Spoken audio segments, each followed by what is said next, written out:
السلام عليكم ورحمه الله تعالى وبركاته. مرحبا بكم معايا في هذا الفيديو. كنتمنى كاملين تكونوا بخير وعلى خير وفي صحه جيده ان شاء الله. ارجو متابعه الفيديو. فاليوم غادي نحضر معكم العسل بالتفاح، كيجي رائع وزوين بزاف. ما تنساونيش من اللايك والاشتراك في القناه. الله يجازيكم بخير وفرجه ممتعه.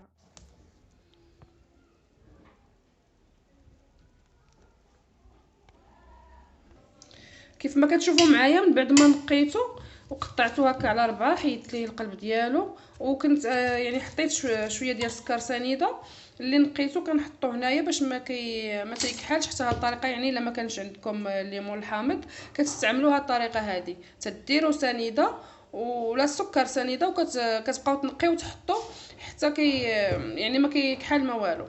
دابا غادي نطحنو كامل وهانتوما معايا. كما كتشوفوا معايا درت هنايا التفاح وزدت عليه الماء اللي يخلي يعني الماكينه تقدر تدور، وغادي نطحنو وغادي نديرو هنايا. من بعد ما طحنت التفاح كيف ما كتشوفوا معايا كامل، رديتو لطنجره الضغط لان هذيك الطنجره صغيره عندي صغيره، وغادي نوضع السكر هنا تقريبا 2 كيلو ديال السكر. وانتم بغيتو ديروا يعني كيلو ماشي مشكل. وغادي دابا نردو على النار. هنا كيف ما شفتوا معايا، من بعد ما وضعت السكر سنيده زدت عليه يطرو ديال الماء، ودابا غادي نخليه يطيب وهانتوما معايا.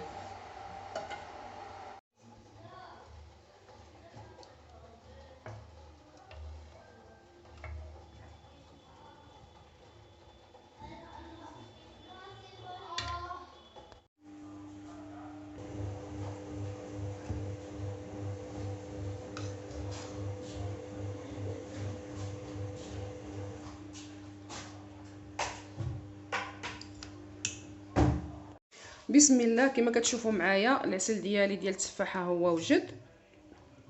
هذا هو القوام ديالو.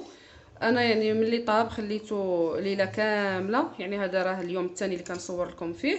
هذا هو العسل، تيجي زوين وكيجي بنين. غير هو انا ما ضفت ليهش واحد المكونات، زوج المكونات يعني ما عنديش وما كنفضلش نديرهم، اللي هما الشبه والنكهه ديال العسل.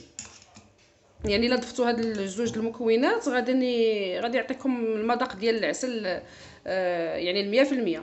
ولكن هكا حتى هكا يعني زوين.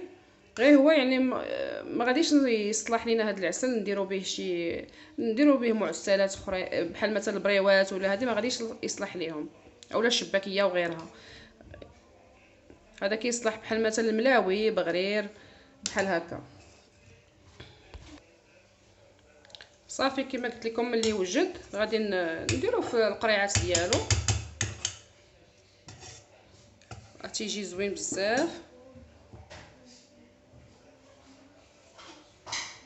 قريعات يكونوا يعني مغسولين بالماء سخون ولا الماء طايب. بسم الله.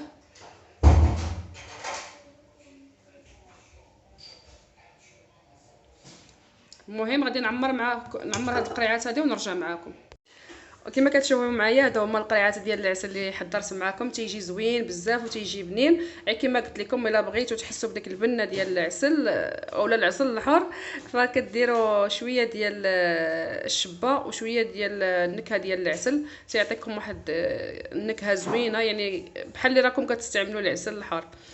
كنقول لكم بالصحه والراحه، والى اللقاء في فيديو قادم ان شاء الله.